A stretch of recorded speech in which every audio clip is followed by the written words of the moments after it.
5 Benefits to Cooking Every Day by Krishna's Mercy. Vatsan munchan kvachidasmaye krosha sanjatahas. Steyam swadvatyat dadhipai kalpitai steyogai. Markan bhokshan vibhajati sa chenati bhandam bhinnati. Dravya labhe sagraha kupito yatyupakroshyatokan.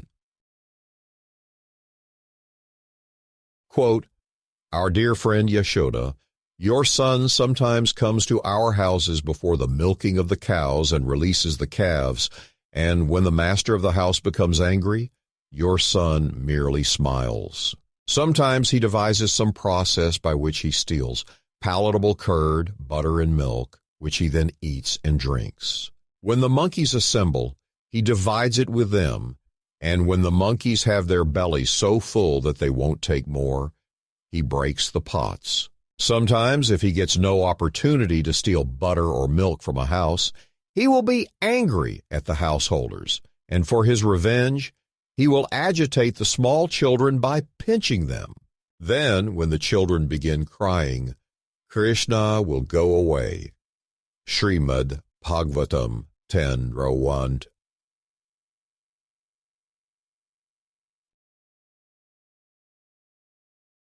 A person frustrated with how difficult it is to maintain life in the so-called advanced times of the modern day offers complaints along the following lines. Do you have any idea the level of oversight required in simply maintaining a household? Take something basic like cooking. If the husband and wife have an earnest desire to eat healthy, to make food from scratch instead of reaching for items from the freezer, it is not as easy as you would think. The process begins in an unexpected place, the sink. That must be clear before you're going to cook anything. Well, if you want to clear the sink, you have to place items in the dishwasher. Then, the dishwasher has to be empty. That is another prerequisite. You need a place for everything to go. Modern life is accumulating stuff to a degree never before conceived. I'm serious about this. The biggest problems homeowners face is the accumulation of stuff. You could make decluttering a full-time job if you wanted to. Bearing this in mind, I can see why people succumb to eating out. They would rather not bother. It is too much trouble. This very disconnect in something so integral to the human experience has many negative effects that metastasize into something much worse in the future. Saints of the Vedic tradition, such as His Divine Grace A.C. Bhaktivedanta Swami Prabhupada, push forward the recommendation from Bhagavad-gita pertaining to offering. The call is to essentially turn the entire life experience into yajna. As eating is an integral aspect of that life experience, the relationship with food can be turned into an expression of faith, surrender, sacrifice, and, of course, appreciation. Patram pushpam phalam toyam. Yo me bhaktya prayachati. Tad aham bhaktya upahritam. Ashnami prayatatmanaha. Quote, If one offers me with love and devotion a leaf, a flower, fruit, or water, I will accept it. Lord Krishna, Bhagavad-gita 9:26. In the following review, we see how a basic activity like cooking, done on a regular basis within the home, can facilitate a deeper connection with the source of everything. 1. Involves human effort. Making something involves human effort. The Sanskrit word is parishan. The living being, who is Purush, follows some action that has an intended result. When there is human effort, there is some sort of connection with the result. Sri Krishna is ultimately behind this ability in man, but we have a choice in how to act. Rasoham apsu kaunteya, Prabhasmi shashi surya yo, pranava sarva vedeshu, shabda ke paurusham nrishu. Quote, O son of Kunti, Arjuna, I am the taste of water, the light of the sun and the moon, the syllable in the Vedic mantras. I am the sound in ether and ability in man. Lord Krishna, Bhagavad-gita 7:8. Through explicit human effort, a person will not think that the food magically appears on their plate. They may even take time to consider the different kinds of food and how they were originally produced. 2. Gives clear pictures of before and after.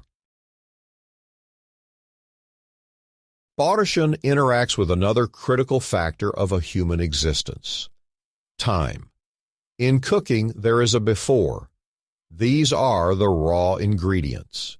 We might even snap a photograph to share online in a social media post. The ingredients have accompanying measurements.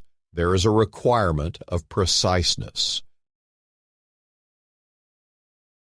In cooking, there is also an after. This is the end result. This is the visible phalam to the karma. The fruit of action yields a certain kind of fruit. This is another reminder that something does not appear out of nothing. For every effect, there is an initial cause. 3. Control over ingredients. Why does the bread on the supermarket shelf have 20 ingredients listed? When made at home, there are perhaps 4 ingredients used. Why are all those extra things added to something basic like wheat flour? Why is it necessary to enrich something that nature already produced for human consumption? By asking such questions, the individual has greater control over what they eat. They see what goes into their food. They may even arrive at a conclusion of the impact the ingredients make. They can then decipher what is needed and what is not. 4. Understanding of the source of ingredients. The person cooking must acknowledge from where the ingredients came, the process involved, the planting of a seed, the requirement for fertile ground, the dependency on rain, the level of violence involved. It is almost like Sri Krishna knew what he was doing when he long ago recommended yagya for creating auspicious circumstances. Annad bhavanti bhutani, parjanyad, anna sambhavah, yagyad bhavati parjanyo, yagyah karma samudbhavah. Quote, all living bodies subsist on food grains which are produced from rain. Rains are produced by performance of yagya, sacrifice, and yagya is born of prescribed duties. Lord Krishna, Bhagavad-gita 3:14. 5. Chance to feel grateful. If we understand the dependency on nature for the proper distribution of rain, which in turn allows for all outcomes related to food, then we will likely feel grateful. This is the way of the intelligent person, the Brahmana. The Kripana remains a miser. They are only interested in taking. They insist that nature cooperate with their desires, while they remain miserable in the process. What if we could feel grateful every single day? What if we could expand the scope of appreciation to beyond the limits of food production?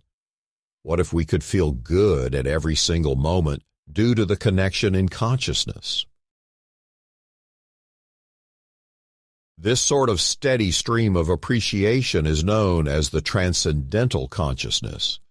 It is especially prominent in the sacred land of Gokula Vrindavan during the time of Sri Krishna. There is a oneness in the connection, but also a dynamic flow of unexpected results. The people show the greatest appreciation since they are always connected to Krishna. That young child of Nanda and Yashoda intrudes. He breaks and enters. He takes things that do not belong to him. He causes a stir. He is a nuisance. Astonishingly, the other mothers welcome the disturbance. They are already connected to the source of everything through their steady attention to food production at home. Krishna rewards their good characteristics with the blessing of his direct association, which then never leaves them. In closing, daily food to make, and here this child to take. Our butter kept safely in store, proper preparation for. But feeling at liberty without shame, even today that boy came. With complaints to Yashoda we'll go, but truthfully blessed are we to know.